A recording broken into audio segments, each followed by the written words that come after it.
In this presentation, we're going to continue on to part 2 of setting up our customers and setting up those beginning balances for the customers, which will be setting up the accounts receivable balance on the balance sheet within QuickBooks Online. Here we are in our Get Great Guitars dashboard. We're going to go back down to our sales items. So we're going to be in our sales on the left. We're going to be in the customer tab up top. Now, last time we had created our nice little Excel worksheet here. We're going to use this Excel worksheet to upload and create our customers with the beginning balances as of this point in time. We're going to put those beginning balances as of the end. This should be 2019, by the way. As of the end of 2019, so that we can then enter the data as of 2020. And this information will mess up the 2020 current time period. Again, if you don't have the luxury of doing that, if it's like the middle of the year and you want to enter the balances in for the middle of the year for whatever reason, then if the journal entry that QuickBooks makes goes to an income statement account, you can simply do another journal entry that would take it out of that income statement account and put it into equity. So we'll talk about that after we do the uploading process. Now, note again, you don't want to have two tabs here, so I'm gonna remove the prior tab. I'm gonna delete the prior tab, and we're gonna have it in the current tab. Again, note the date, 2019 should be the date here, not 2020. Okay, and then I'm gonna save this, and we're gonna upload it. Here we are back in QuickBooks, Sales tab, Customers tab, scrolling down. We're not gonna be entering them one at a time, although we could because there's only 3 of them. But we want to practice this importing process. Adding a new customer, typically not a very difficult thing. The importing process of a whole bunch of customers, more difficult. So let's take a look at it. We're going to go to the import here. And we're going to have a similar process as we have seen with the importing of the inventory items. Now, once again, you have the sample file. You can test out the sample file here to see what the format could be. So you can take a look at the formatting of the sample file. And let's open that up. And you'll notice we have a lot more information here. So we have the name and notice you probably want to note, the format of the name that's in the data input. They put the first name and last name in the one cell rather than having 2 tabs for the cells and whatnot. We have the company, and then we have the customer type. We didn't put a customer type. That's okay. We're going to see, we're just not going to have that field filled out. We didn't put an email address. If you have the email address, you'd want the email address.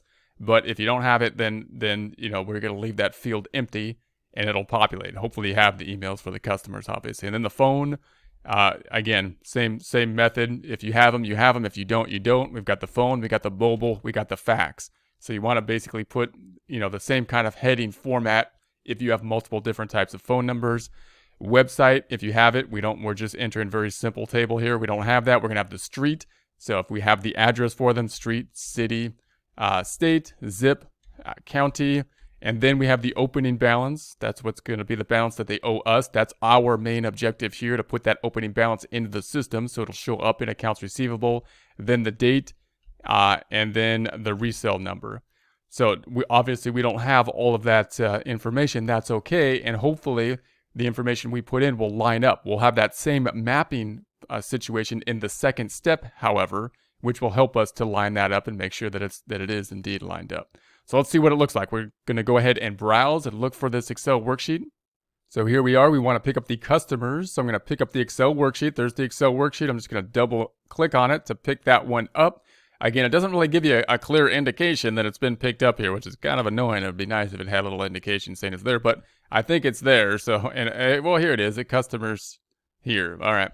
So it's picked up. We're going to then go to the next one, go next. Now it hasn't been uploaded yet because now we're going to go to the mapping tab. So here's all the related fields that we could have. Remember, we didn't have that many fields because we didn't have all the fields that could be possible. That's okay. We're just going to input the data that we have. And this is what we have. We want to now see if this lines up to the proper headers into the system. In other words, we're going to be lining up these headers up top to our system. So let's go back over and we're going to say, all right, what did they line up? We have the name, that lines up to the name. Pretty straightforward. Company lines up to the company header. That's fine. So we found these 2 headers. Those look good. We can highlight those and say, I found those. We saw those. And then I'm going to scroll down and say, then we have the opening balance. And we put in ours customer balance instead of opening balance. And it still figured it out. No problem. It still figured it out. You may want to go again in there as you do this and line everything up as best as possible. But note the mapping helps you to line it up here. It's got the right header. There we go. And then we have the opening balance date, which they picked up as the opening balance as of date. We put it as, and it still picked it up. So the mapping maps it out. Everything looks like it's lining up correctly. That's all the data we have. We don't have anything in any of these other areas. That's okay. That just means they're going to be non-populated cells in that customer tab, and we can populate them later if we so choose. So everything looks good. We're going to go next. Still haven't imported anything, so we're still kind of in the checking mode here. We haven't imported anything at this time yet. Now we have the name checked off. Name looks good. Company, opening balances, those look good. These are red. I'm not sure exactly why. It looks like the format that they want is year, month, and then day. So they want year, month, and then day. And so let's take a look at that. The year would be 2019, and then they want the month, which is going to be 12, and then the day, which we're going to say 31. See if it likes that. If it does, I'm going to copy that and paste it here and paste it here. I'll also put it on our Excel worksheet in that format as well. So if you want to format this in Excel or just upload this and not have to change that, then you can go to the format of the date. So one way to do that is to highlight these fields, right click on them, and we want to go to the formatting of those cells. And then within the formatting of the cells, we're looking for year, day, month. So if I scroll down, let's see if we have a year, day, month here. And I don't see one. So I don't see, oh, here we go. Year, day, month. And then I'm going to say, okay. And so that should then import without having any kind of problems. So I'm going to go ahead and save this. We're going to go back over. This looks good. Let's go ahead and import it now. Now this is the point, of course, where it will actually import. So this is the point of kind of no return. If it gets messed up, you'd have to go back and delete them or something like that. So this is the point. So we're going to go ahead and import. It says 3 of 3 have imported, so that looks good. And if we scroll down, there's our 3 customers. So we're back in the sales tab and the customers tab. We see our 3 customers. Now we see the amounts that are due. We can go to the receive payment when we get a receive payment and enter that form. That would be the form of them paying us. We'll take a look at that in the future. If we want to edit the customer, we could go into the customer here. And we see the more detailed information, and then we can go up and edit up top. So let's take a look at the edit field, and we can see the basic full data input field that we would have for the customer. So let's just tab through the data input field to get a feel for it. We put in the company name here, the title, the name, middle name, last name, display name. So you could have the display name as in some other portion or some other way, then it's going to be displayed up top. Then we have the print on check as, so we're going to use the display name to print on the check. So to print on checks and other kind of forms, of course, that you would be dealing with when you're dealing with customers. And notice it's good practice to just tab through these forms, right? Then we have the email address. You probably would want the email address for customers. You don't need it to do the data input, to do the financial reporting, which is what we're going to focus on here. But customers, you probably want that information because you want to be able to track it and give them feedback and stuff. And then we have the phone numbers, 3 types of phone numbers here. Other, web. Is this a sub-customer? You could make sub-customers. We'll talk about that later. And a sub-customer is similar to a job in QuickBooks Desktop, in case you're curious about that. And then we have the billing address and the shipping address. So again, a lot of this information, you don't need all this information to just process to the customer, but it would be useful, of course, in some cases. And again, the contact information are the things that you're going to want. If you can gather more information, depends on the kind of industry you're in. If you're in a store and you just deal with people, a lot of different people, you wouldn't want as much information possibly because it wouldn't be worth the time. If you have a fewer number of customers and you really have a good relationship, that's part of your business, having a good relationship with a shorter amount of customers, then you may want to be putting things like notes in here and whatnot about phone calls and talks with them and about, anything that you would want to know about them when you're dealing with your customers. Tax information, payment and billing. We have the language. we have attachments and additional information. So I'm going to go ahead and save this. Now, when you're going back and forth through the customers, note now I'm in Anderson. It gives us a nice little quick overview on the left, and you can minimize this tab on the left. You can maximize the tab. You can go back to the customers here, or you can basically go back to the customers up top. So if I was to use this back button, then it would take me back to the screen with the multiple customers with our 3 customers on it. So now what we're going to do is we're going to make a report. We're going to take a look at the financial statements to see what has been done to the financial statements. We would expect accounts receivable to have increased. And what's going to happen to the other side? Where did they put the other side? 2 accounts must be affected. So let's see what happens. We're going to right click up top. I'm going to duplicate this tab. I'm going to right click and I'm going to duplicate this tab. And then we're going to be opening up the financial statements, starting with our favorite report, that being the balance sheet report. So we're going to go to the reports on the left.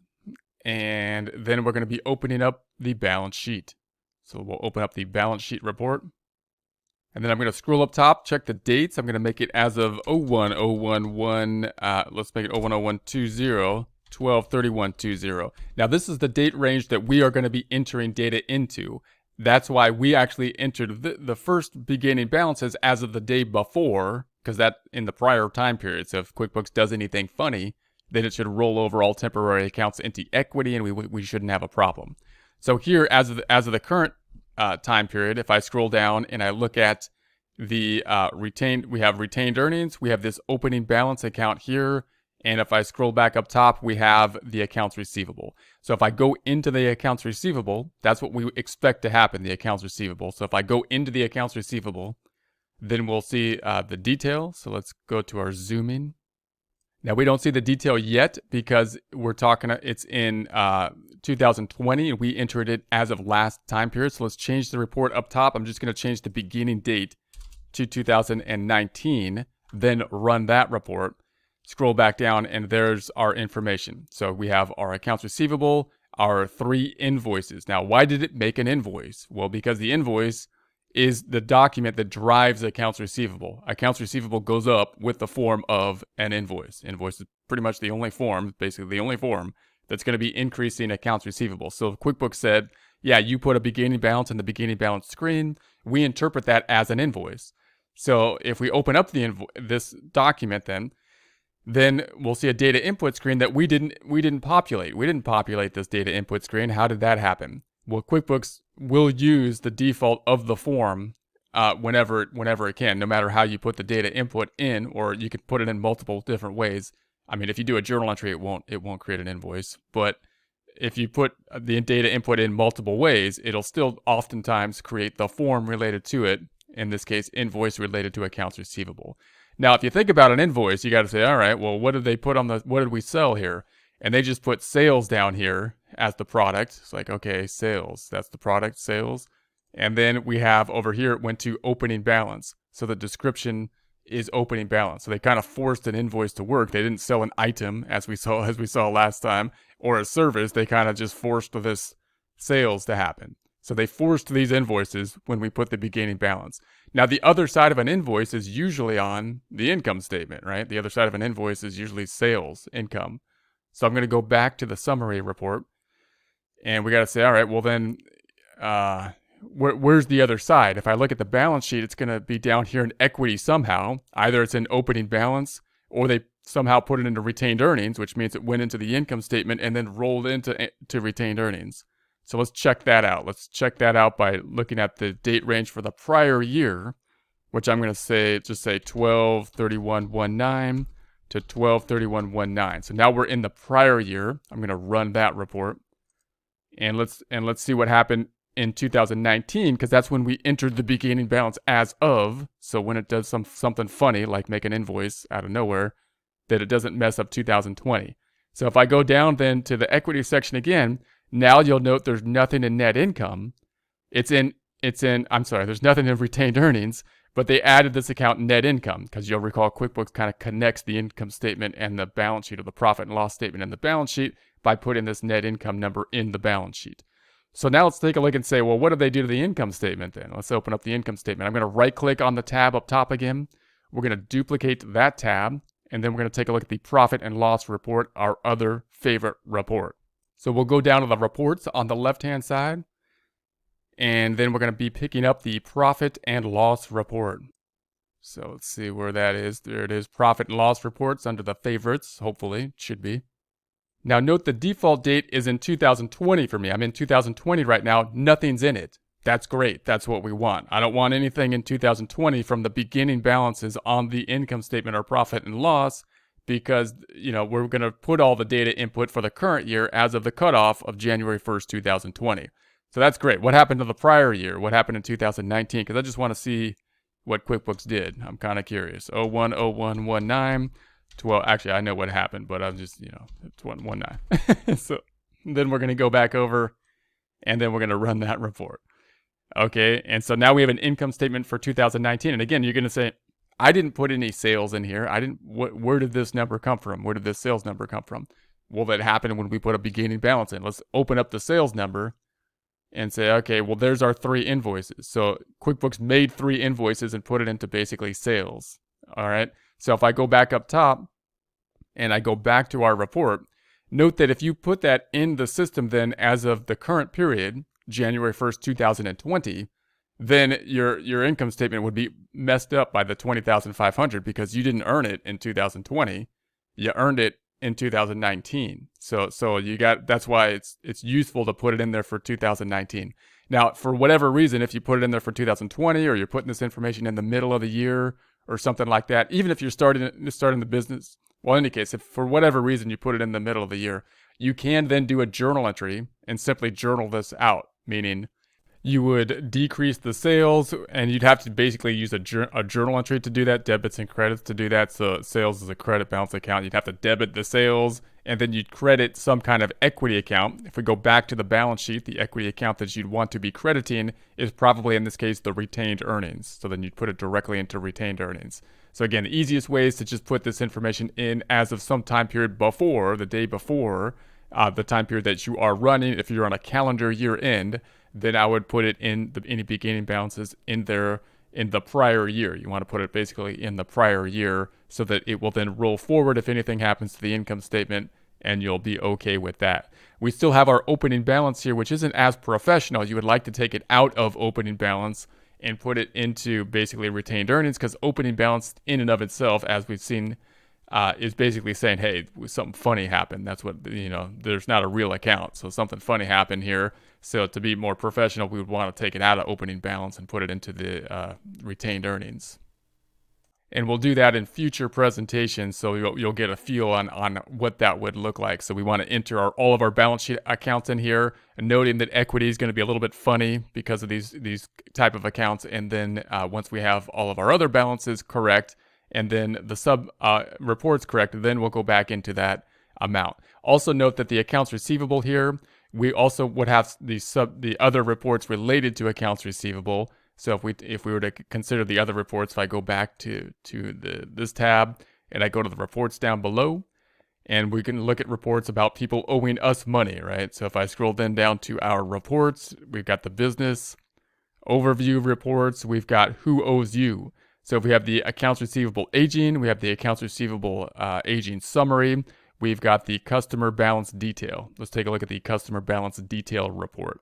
These are the people that owe us money. So it should then take the receivables that we put in there and list them out by who owes us. So there's Anderson, there's Jones, there's Smith, there's the invoice that we have created for each of them, totaling up then to what's on the balance sheet at that $20,500. That $20,500 then tying out, if we go back to the balance sheet, to this balance sheet amount, the $20,500 here.